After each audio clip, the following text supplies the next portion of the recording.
you expect your man to be romantic. He knows, a good man should know that that's an expectation. How he does it is based on the woman or who he is, but that's kind of, he's like, oh no, she's going to expect me to come correct. And if I want this woman, I got to come correct. It's the way around. So that naturally, I think, is in you. Yeah. But as you go on and as you're married for years and years, I feel like a lot of that dies out. I was thinking about something this morning, babe, and it's kind of along the lines of expectations. Okay. Do you get to a place in your relationship where you don't expect certain things? Okay, what do I mean by that? So May will be 14 years since we've been married, right? Ooh, 14 years, y'all. I mean, that's some time, right? And we're still good. We're still good. But I asked myself, do you kind of get to a place where you don't expect certain things from your partner? For instance, do men get to a place where they don't expect sex? Or do women get to a place where, they don't expect like romance and like flowers and like all the things that you used to do when you were dating? Do you kind of get to that place? And if you do, is that like the natural progression of the relationship? Yeah. Or is that like a means to being in an unhealthy relationship? Okay. You know what I'm saying? Okay. Or is it somewhere in between? So that's kind of what I was thinking about. So let's talk about it. Are there any things in our relationship that you feel like you just kind of had to let go of? I don't know about let go of, but I do think that I have, over the years, adjusted my expectations. This is after being together so long, I feel like there's certain things that you expect and there's certain things you don't expect. Let's take something small.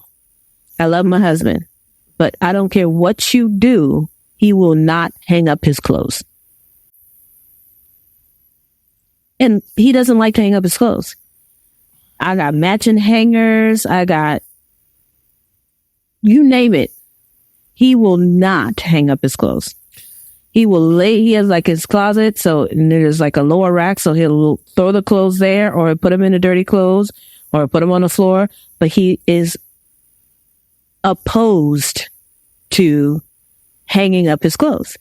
So what is the expectation here? The expectation, so over the years, I've adjusted my expectation because if I didn't, then I would just be annoyed every time he didn't hang up his clothes.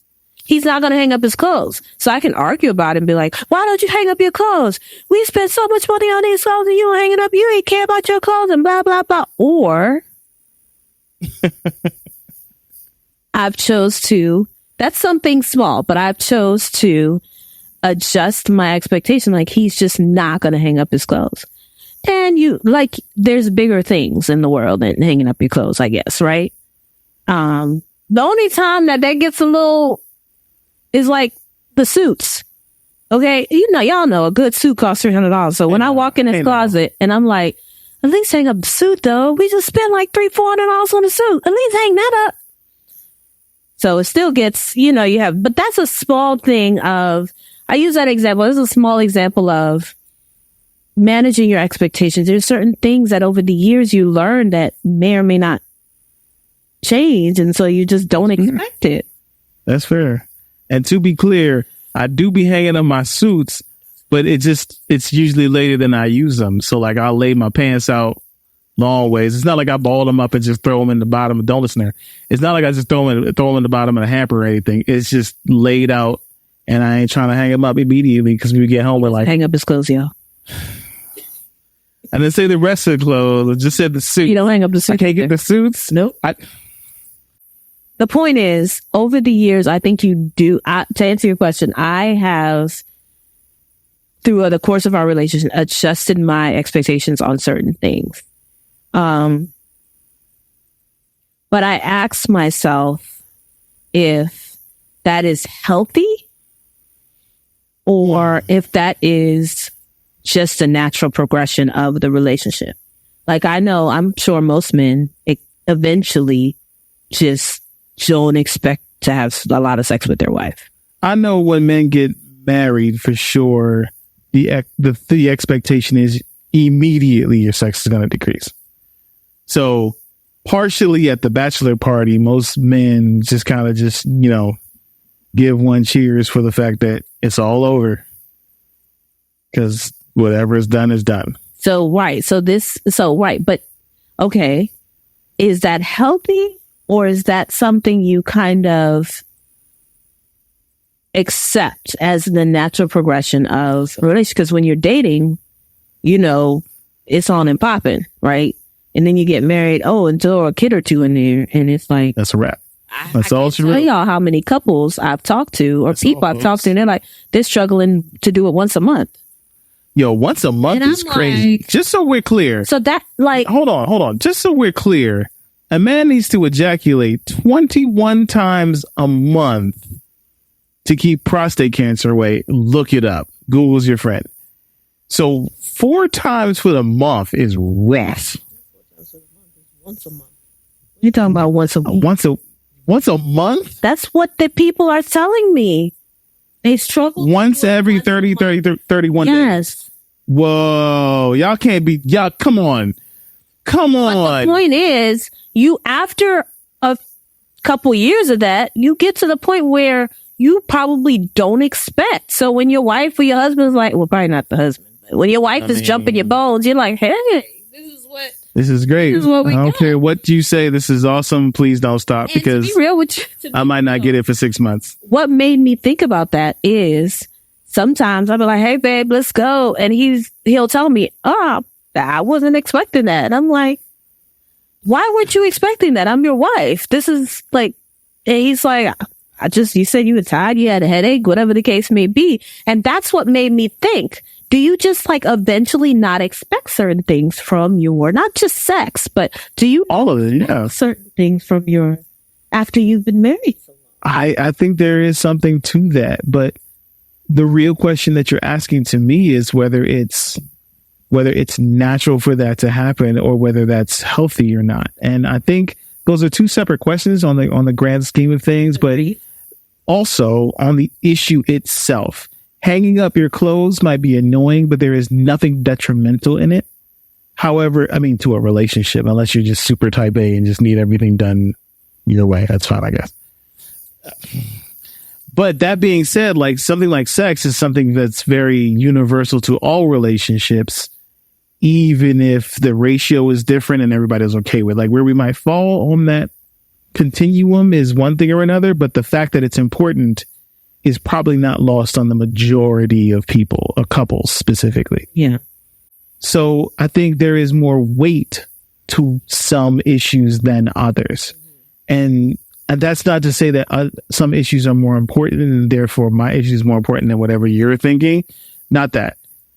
But there are some issues that are going to have more of an effect inherently on your relationship versus others. 100%. And so things like, let's take it out of the more obvious and take it into the more obscure areas. What about expectations surrounding your child? A responsibility that you all share collectively, but sometimes are going to have different motivations around and solutions for. Your kid gets suspended from school for fighting, and you as the mom, you're like, you shouldn't fight. You should never resort to violence. And me as a dad, I'm like, did you get them? They was picking on you, right? I bet. Two different things. Which one's right? Which one's wrong? Which one's healthy? Which one's unhealthy? I don't know. I think with your child, though, it is just a natural progression, because you expect your child, maybe when they're younger, to come and be like, mommy, hey, and give you hugs. As they get older, that may not be, depends on the child, right? But as they get older, do you think you have to manage your expectations with your child? I don't think that that's necessarily an unhealthy thing. It may feel that way to the parent, especially as they cross into adulthood, right? Your parents long for you to need them. But as you become an adult, you need them differently than they're expecting you to need them, right? And so it feels, I think from the parent's perspective, it feels very unhealthy. But from the child's perspective, it's like, no, I need you here. But in the ways that you expect, not so much. May not be the same. Gotcha. I just need you in such a different way. So I think when it comes to your children, it's a natural progression. How they need you as toddlers and as school age is very different than how they're going to need you as teenagers and as adults. I don't know that that's actually unhealthy in that relationship, although it may feel that way from the parent side because they want you in a way that you are like, wait, hold on, I'm 40-some years old. So you telling me that I need to go to bed because I have to work tomorrow in my house is not going to work. Nonsense, chap. But I love that you're here in my house with me. Yes, please don't go. You see what I'm saying? Don't go anywhere. I love you. So that relationship. However, when you pay bills in this house, right, type deal. I think it's when it's your spouse, I think it's a little different because you do need to manage your expectations, but how do you bridge the gap of, yes, we're different people than we were, right? When we met, right? We met when we were in high school. We're not the same person. Yeah. Right? Because we've lived and we've experienced things and we've evolved and we've changed. So we're not the same person. But how do we bridge that gap of, yes, we have to manage our expectations, but when does it become to the point where, okay, but you don't buy me flowers anymore and you don't take me out on dates anymore. And so I just don't expect to be romanced by you. And same with you. Well, we barely have sex. And when we do, it's like, okay, let me, lift the butt cheek. Or whatever the case may be. And you're like, I just don't even expect. Don't expect anything more. Anymore. And is that, like, I can't see that naturally progressing into, or I can see that progressing into an unhealthy relationship because of you. I think you become unhappy. If I can be real, what I see is that it kind of leads you to like a fork in the road type scenario. And that's not a bad thing. However, it is something that you have to navigate. Here's what I mean. Let's say I'm a husband who has learned over time to not expect sex from my wife. It implies a couple things. One, we don't have sex. Or enough of it. Or enough of it to satisfy the expectation. Two, we don't have enough of it consistently enough that it's no longer it's no longer on the radar. And three, because it's something that it's no longer on the radar, it's been so long and chances are I've also communicated enough that I've had to make a choice. And this is where that fork in the road happens, that I can say, this is too much, or this is too much and I can't take it, or I'm going to choose to look past this because though this might not be great, there are other things that are more valuable or just as valuable or that not fill the gap. Because I know as a man, sex, you can't tell me I clean the room all the time. So can't we be good with sex? That's not how it works. But I can say, the way you take care of us in the home, the way you take care of the home, the way you look after the home is worth it, even if I'm not completely satisfied in this area. So it leaves me at a fork in the road as somebody who's feeling that end of it to say, yes, I can deal with this and we will continue to talk and have open dialogue around it. That's the thing. I don't think people are talking about it all the time either. Well, that's true, but that's the other fork in the road, which is this is too much. So too much doesn't necessarily mean, at least from a guy. I can't speak from the lady's perspective, and I won't. From the guy's perspective, though, we won't leave you because the sex is bad, necessarily. Like a guy's not going to necessarily leave you. Would he might find some strange? Maybe. I'm not going to say definitely yes, but maybe. What I will say is most of us will tend not to leave because of it. So what that means is, as an expectation, it means that we just kind of let it go. Or, like you said, you act on it. Or you act, that's what I'm saying. It's either one or the other. There's no really talking about it. It's like we don't talk about it. We don't talk about Bruno. We don't talk about sex, right? And then we tend to want to act on it, right? So what do I mean by that? I know when we're kind of in a drought, I'll say to him, hey, babe, I know it's been a while. But I want you to know that I know you have needs. I have needs too. I'm thinking about it. It's just, and he'll usually acknowledge where I am because he knows we're living life together. So he knows there's a lot going on, right? So it's not like, okay, seriously, like he's aware that, okay, look, in 2 months, my car got hit, got totaled. I had to buy a car. My mom had surgery. Like there's a lot happening at one time that sometimes it's rough. So I will say, hey, just FYI, I'm aware of this. Yeah. Because it's such a big need for him. You want to know that I'm thinking about it. Yeah, because the drought is one thing, but the drought plus the silence is another. That's like, it's not even on your radar.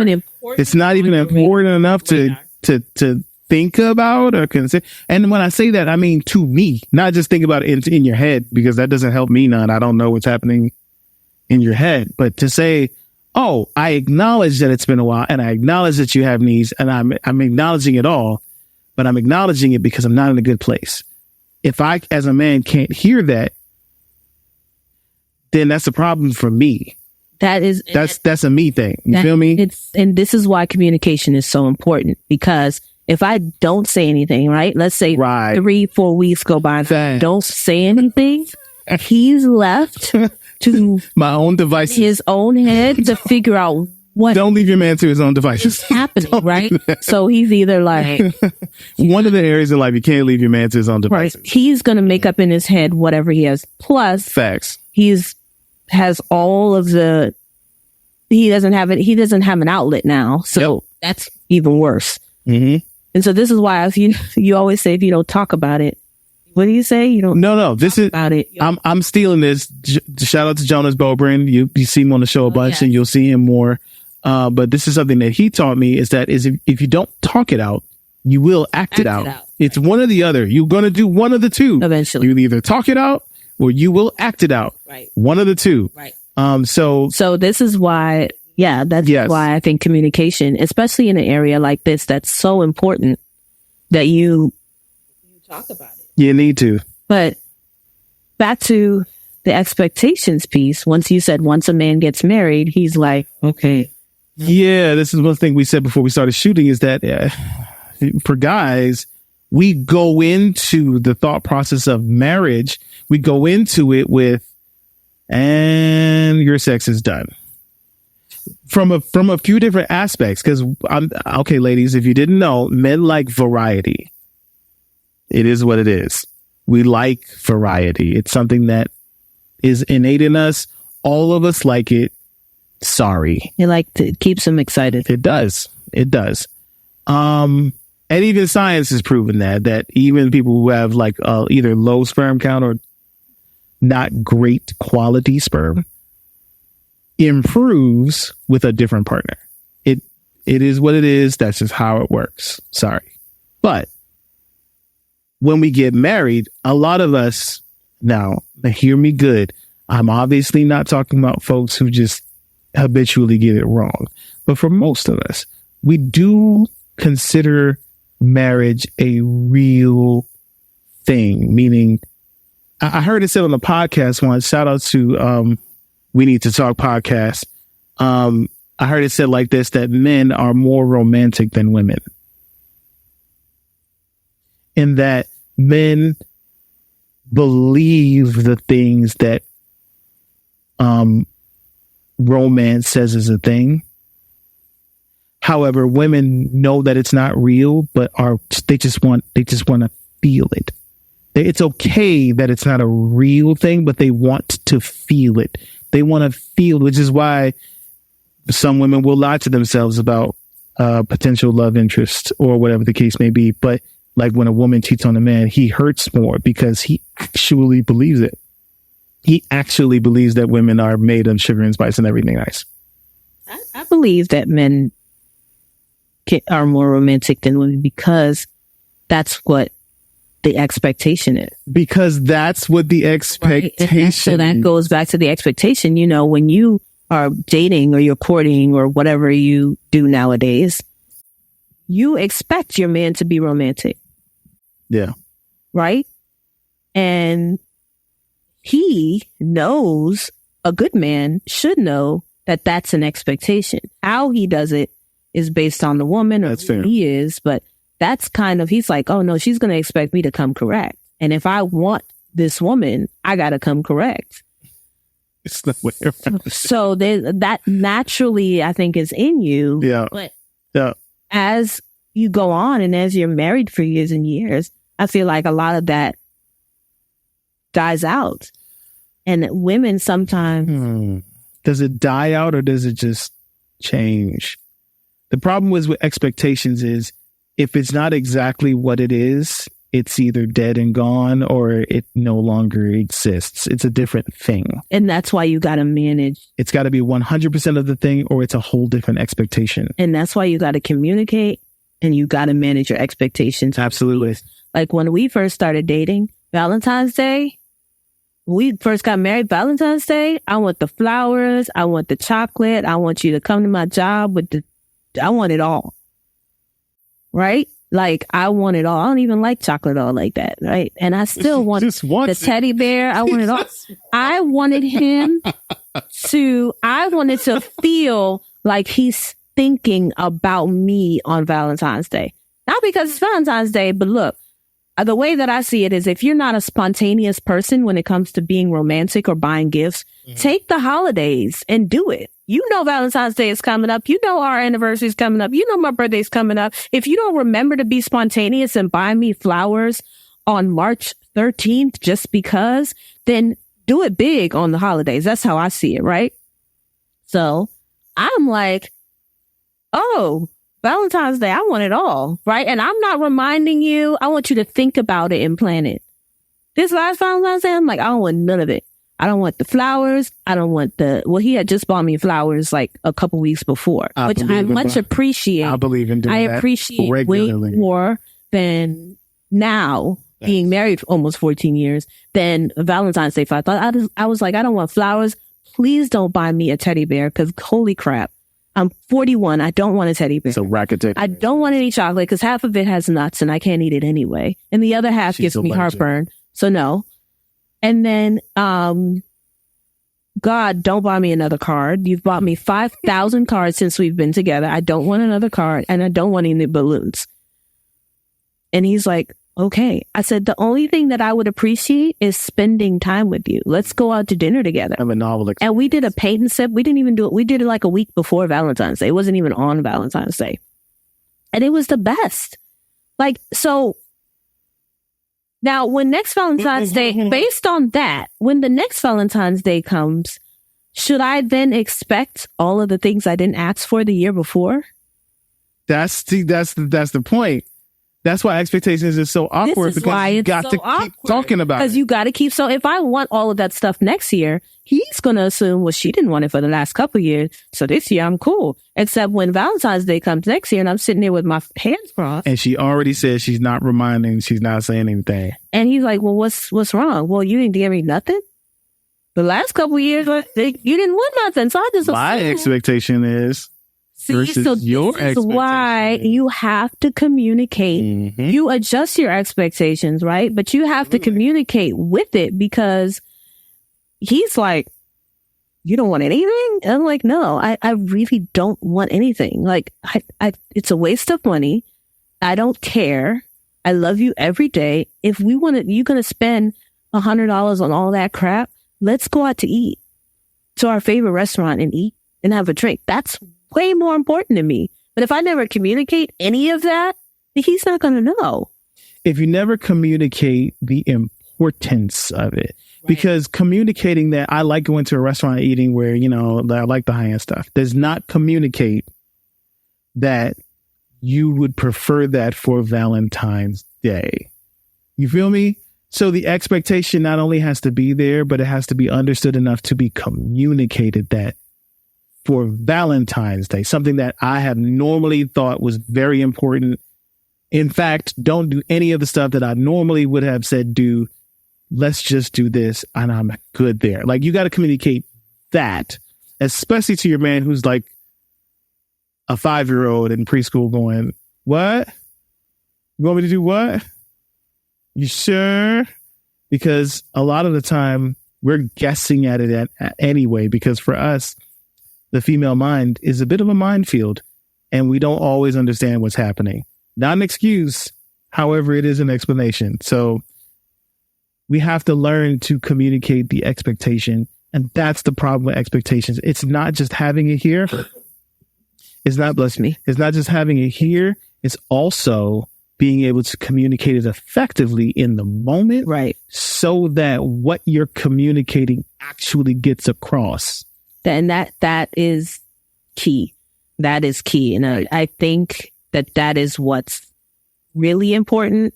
And, you know, we talk about communication a lot, but it is what you're saying, babe, is really, really important. My expectations over the years have changed.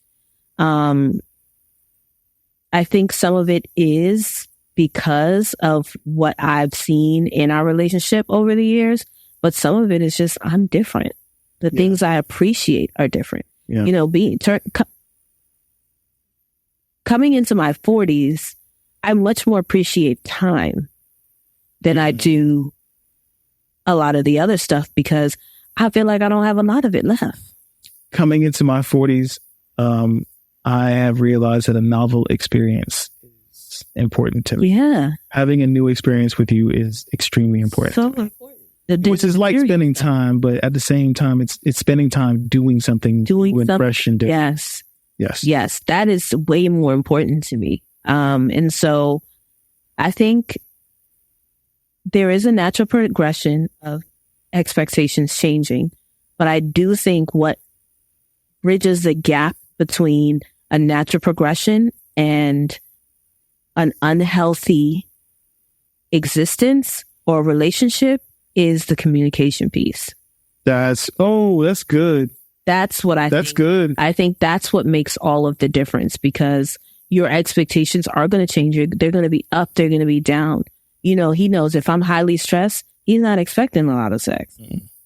But if things are going good, maybe his expectations may be higher. It could be that. It's learning the ebb and flow of your partner. Right. So that you guys can use that to your advantage and not be swept up and create a disadvantage. Right. If I know, like, here's a real truth about my wife. When she's stressed, she stress cleans. Now, in the past, I thought my expectation in that moment was to clean with her, which I always felt was very frustrating because now my task in the moment is delegated by your emotional state, which could be anywhere on the map, depending on what's happening. And then I realized that that's not her expectation of me in that moment because we had to talk about it. And what she said was, this is what I need to do for me in this moment for me. None of that had anything to do with you. Expectation was communicated. So now in those moments, when I see she stress cleans, what I try to do more than anything else is be available versus being away, and not necessarily cleaning with her, because I realize that what she's doing in that moment is not cleaning. She is trying to decompress. So my goal is to be out of her way, to move things out of her way. Yes, daughter, I know you have 57 questions. Ask me. Dog, I will take you for your walk. I will take you outside. I will do all those things. Whatever the case may be. Or go hang up my damn clothes before she gets to them. And, you know, it's interesting that you brought up that example about the stress clean, babe, because you have to also, I know for me, based on my emotional state, my tolerance for expectations may fluctuate as well, right? So if I had a really stressful day at work and I come home and there's dishes in the sink or the house is a mess, I'm going to be less, I'm going to have less patience Yeah. I think my expectations are going to be a lot higher in that state. Why didn't you do this? Why did I want to come home and expect the dishes to be clean, the house to be put away? But on another day where I'm chilled, I went to the gym and all the good hormones are flowing and whatever the case may be, it may not, my expectations are like, oh, it's fine. Dishes in the sink, and so it does fluctuate. But we're talking about on a day-to-day basis, but that overall arching expectation, natural progression of a relationship, but also what's going to bridge that gap is the communication. What's going to bridge the gap is the communication. Talking about it and saying, hey, look, if I'm just walking around the house and, it's been a couple months and we haven't had sex and I haven't talked about it. Yes. Like, it's going to be, that's not the natural progression of, oh, well, by the time we're 70, we're just not, you know what I'm saying? But again, communicating about it is really what's going to set us from, okay, you're clearly not interested in this relationship. No, you're really struggling with something that we need to figure out how we can work through. And that is a big difference. There is a big difference in what you're talking about there. And that is something that I don't want to, not saying that we are, but I don't want to run away from too fast because that is important. Like once you realize that this is the expectation and this is where we are, but this is kind of where we landed on how things work, like on an everyday regular, you could expect that I pick up my clothes all day long, but until I actually do it, nothing's actually changed. Yeah. And so you're going to have to manage those expectations maybe in a gap. Maybe in the time between me hearing the message, she don't like it when I leave my clothes on the floor. Because sometimes that's not a clear message. Can you please pick up the clothes off the floor? It's not a clear message that I don't like clothes on the floor. It feels like it should be, but it could be that you just had a bad day and are just picking on the clothes on the floor. It could be a whole number of things, including that I just don't notice that I do that. So from the moment that I realize that that's a problem to the moment that I can curtail the behavior consistently might be time. So even in that time, you might have to curtail your expectation a little bit. Yes. Even though you've communicated it effectively. I love that you're saying that because the key word here is curtail. Manage. So managing your expectations isn't having a puppet to just do everything you want to do. That part. That's not a relationship. That's slavery. That's not extra steps. Managing is really seeing the things that you know are necessary for you in your relationship. Putting aside the things that, okay, yeah, I really wish he did that, but it's not a big deal. You're really managing. And that's more than, okay, well, I don't like this, so you need to do it. Yeah, that's. Or, well, I've been tired, so get over it.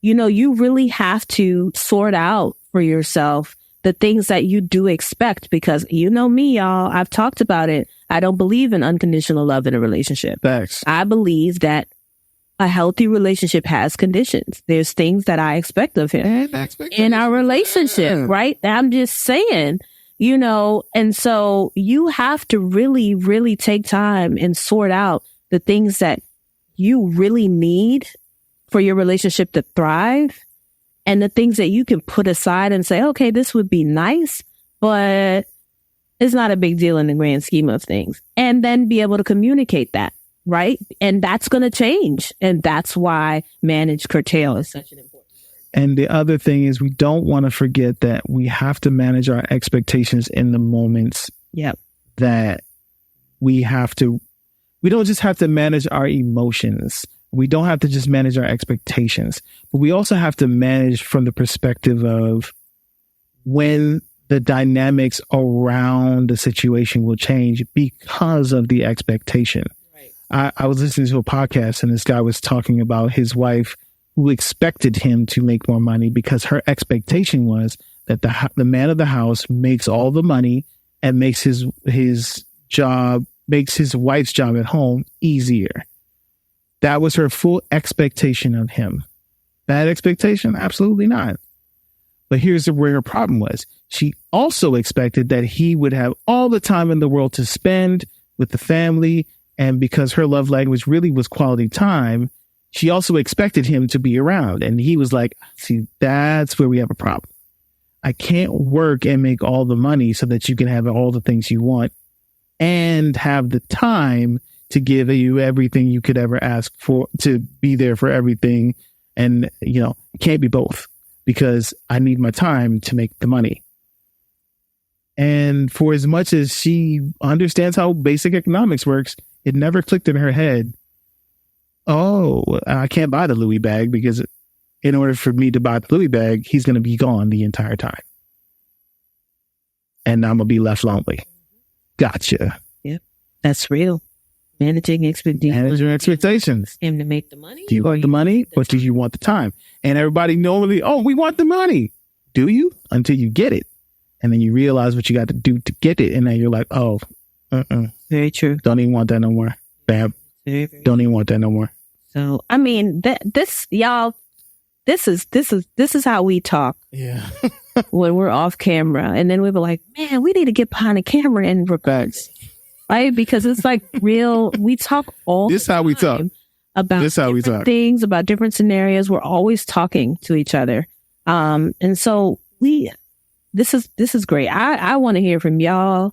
What do you think about the expectations in your relationship? What did you expect in your relationship? Like, think about this. What do you expect for those who have been married for maybe only a couple years?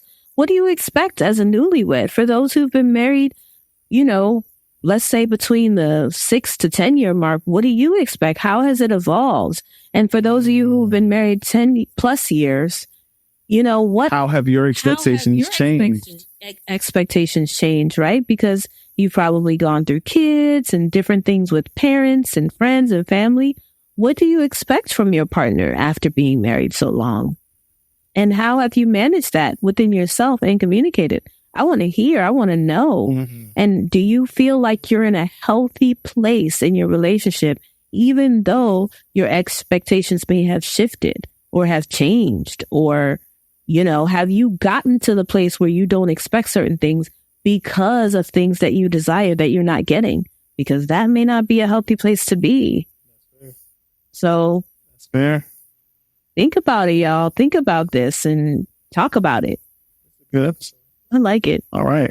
So, y'all, we are going to be having some people on the show. Yeah, we're going to start having guests. If you are interested to come in and talk to us, we would love to talk to y'all. Hit us up. You can hit us up directly on our IG page in our DMs. Yeah. You can hit us up at 2people1vow@gmail.com. Please come on. Some folks have already reached out. I'm definitely going to be reaching back to you guys because I want to make sure we get on the schedule. Because look, the DMV is buzzing with podcasts, and in this particular space, we got a lot going on. And I want to make sure we increase our visibility inside of this community. We really want to build something special and be the hub for people to talk about this, because relationships in our community matter. Yes. We always are going to be better together. Peace.